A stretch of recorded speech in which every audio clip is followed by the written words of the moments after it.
Hola, mi nombre es Carlos Simar Mancilla Vázquez y actualmente estoy cursando la licenciatura en Derecho en la Universidad Autónoma del Estado de Guerrero. Este video se hizo para acreditar, como requisito para acreditar la unidad de aprendizaje de estadística jurídica. Yo voy a abordar el tema de crímenes de odio en México, particularmente crímenes de odio hacia la comunidad trans. Y para entender el tema, primero quiero comenzar dando unos conceptos básicos. El primero de ellos sería que es un crimen de odio. Rodrigo Parrini y Alejandro Brito, en su libro Crímenes de odio por homofobia, un concepto en construcción, nos mencionan que los crímenes de odio son aquellos motivados por un sentimiento de odio en el que el agresor siente hacia una o varias características de la víctima que hacen que ésta se identifique o sienta pertenencia a cierto grupo en específico. Continúan diciendo que las conductas que pueden aparecer en los crímenes de odio van desde las agresiones verbales hasta el homicidio, pasando por los golpes y la violencia sexual.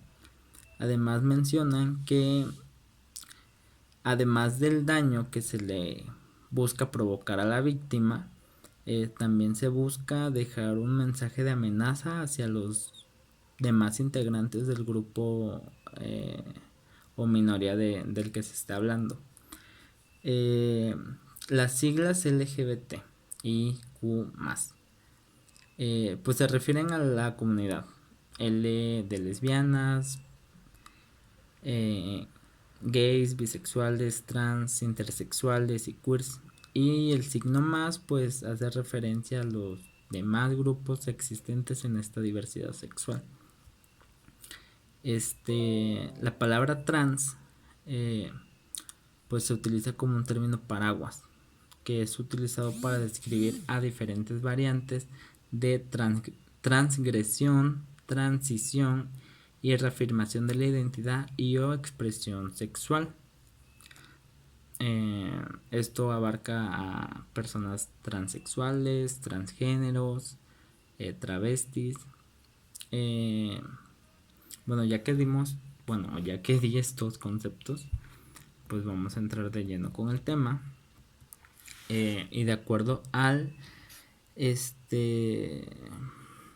Observatorio Nacional de Crímenes de Odio contra las Personas LGBT, nos muestran que se han cometido o tienen registro por lo menos de 326 casos de crímenes de odio desde el año 2014 hasta lo que va del año 2021, que estamos en junio.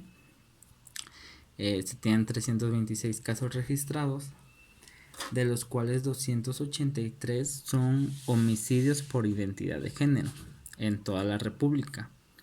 En particular en el estado de Guerrero se han registrado solamente 23 casos. En el año 2014 y 2015 no se registró ninguno, en el 2016 se registró uno, en el 2017 5, 2018 10, 2019 4 y 2020 3. Ya con estos datos podemos decir que en promedio se cometieron 3 crímenes de odio por año desde el 2014. Es importante mencionar y aclarar que no existe como tal un registro oficial por parte del Estado mexicano que documente y registre los casos de crímenes de odio de la comunidad LGBT. Todos estos datos son proporcionados por asociaciones civiles, que es el Observatorio Nacional contra Crímenes de Odio, el Observatorio Nacional de Crímenes de Odio contra las Personas LGBT. Entonces, también es importante mencionar que la documentación y el registro de estos casos pues se enfrenta a dos importantes problemas, que son, en primero, pues los medios no documentan como tal los crímenes de odio.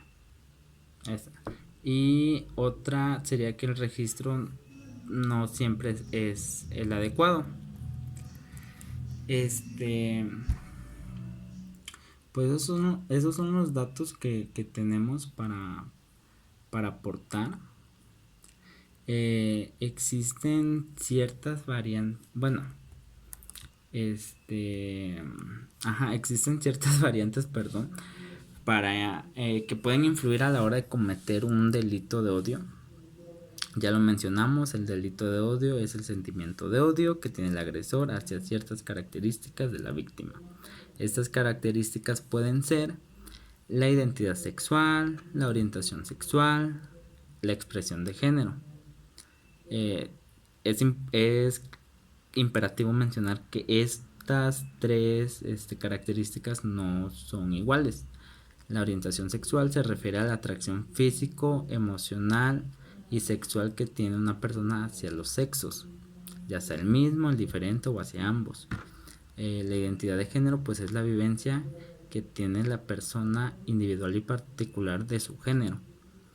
Es decir, muchas veces se puede identificar con el género que se le asignó al nacer y otras pues no, el sexo que se le asignó al nacer no se alinea con el sexo que ella o él siente o ella siente. Entonces pues la identidad de género se trata de eso, cómo te percibes a ti mismo. Y la expresión de género pues va un poco de la mano con la identidad, porque pues la expresión de género se va a referir a la vestimenta, al comportamiento, al modo de hablar de la persona, y que ésta pues exprese el género con el que ella se identifique. Otras variables son la edad, la actividad laboral y el nivel socioeconómico que tenían las víctimas. No hay edad para que cometan o para sufrir un crimen de odio. La edad mínima que se tiene registrada son de entre 5 y 9 años y la edad máxima era de 69. Entonces no existe una edad en la que estemos seguros o estemos seguros. En actividad laboral, pues por lo regular las personas transexuales, o en este caso las mujeres trans, se registró que laboraban de sexoservidoras o en el ámbito de belleza, siendo estilistas. Esto pues tiene otros motivos atrás, como falta de empleo, discriminación. Otros, sin embargo, se dedicaban a las artes, a la enseñanza, eran emprendedores, tenían un trabajo público, privado, y el nivel socioeconómico pues se registra que las mayores víctimas pues tenían un nivel socioeconómico pues bajo. También en los datos del crimen de odio se pueden analizar otras variantes, como son las causas principales de la muerte. Estas pueden ser por impacto de bala, armas blancas, tortura o atropellamiento. Y dentro de la tortura se pueden ver la lapidación, el desollamiento y el uso de químicos. También las variantes que se analizan pueden ser la relación que tenía el agresor con la víctima. Si eran desconocidos, si eran conocidos, familiares, amigos, pareja, si había una relación de subordinación, si eran alumno, profesor, jefe, empleado, muchas veces cliente. En el ámbito laboral, siendo estilistas o dedicándose a la belleza, pues se entiende que también puede haber sido un cliente. También se pueden tomar en cuenta las variantes del lugar donde se cometió el crimen, que puede ser un lugar público, un lugar privado. Los medios por lo regular establecen que son en lotes baldíos, callejones, calles en los que se deja el cuerpo de la víctima, y esto me hace repetir que el crimen de odio busca también dejar una amenaza a los demás integrantes del grupo. Por lo mismo se deja el cuerpo de la víctima en un lugar público para llevar el mensaje, aunque muchas veces también el crimen de odio se comete en el propio domicilio de la víctima o en el domicilio de familiares o amigos. La estadística como tal nos ayuda en el derecho, o en este caso a mi tema, a poder tener un un promedio de cuántos crímenes se cometen al año, cuáles son las variables que se tienen que analizar en el caso, por ejemplo, de la actividad laboral. ¿Acaso tienen mayor riesgo de sufrir un crimen de odio las mujeres trans sexoservidoras y las que se dedican al ámbito de la belleza y el estilismo, a una mujer trans que puede tener un trabajo de oficina? Es mayor el riesgo para una mujer entre los 30 y 40 años que una infancia trans. Se comete más el homicidio por familiares o por desconocidos. Estas son preguntas que ayudan a responder la estadística en el ámbito de derechos humanos, en el ámbito de derecho penal, incluso en el ámbito de derecho laboral, porque, como lo repito, las mujeres trans, en este caso particular, son dentro de la comunidad LGBT, son las que más sufren discriminación y las que más se han registrado homicidios.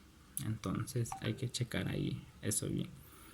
Ahora me voy a permitir leer unas palabras de la alta comisionada de las Naciones Unidas para los Derechos Humanos, Navi Pillay, que dice: a final de cuentas, la homofobia y la transfobia no son diferentes al sexismo, la misoginia, el racismo o la xenofobia, pero mientras estas últimas formas de prejuicios son condenadas de forma universal por los gobiernos, la homofobia y la transfobia son en demasiadas ocasiones dejadas de lado.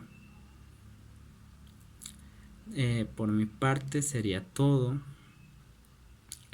Espero que esto haya servido para tener una idea de los crímenes de odio que se cometen hacia la comunidad trans en México.